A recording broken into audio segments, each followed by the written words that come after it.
సంతోషపెట్టే జీవితము జీవించకుండా పోతే వ్యర్థము.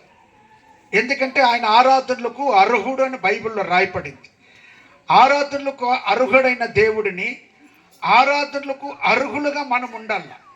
ఆ ఆరాధనలకు అర్హుడైన దేవుడిని ఆరాధించే మనము ఆ అర్హత కలిగి ఉన్నామా అనేది మనం పరీక్షించుకోవాలి. ఎందుకంటే ఆరాధనలకు అర్హుడైన దేవుడు పరిశుద్ధుడు. ఇక్కడ కూడిన మనలందరినీ ఎందుకు ఏర్పాటు చేసుకున్నాడంటే మనము తన ఎదుట పరిశుద్ధులముగాను నిర్దోషములుగా ఉండవలనని జగత్తు పునాది వేపడక మునిపే ప్రేమ చేత క్రీస్తులో మనల్ని ఏర్పాటు చేసుకున్నాడు. మనము పరిశుద్ధులుగా నిర్దోషులుగా ఉండాలని ఆ దేవుడు తన కుమారుడిని యేసుక్రీస్తు ప్రభు ప్రేమ చేత మనల్ని ఏర్పాటు చేసుకున్నాడు. అలాంటి పరిశుద్ధుడైన దేవుడిని మనం సంతోషపెడుతున్నామా?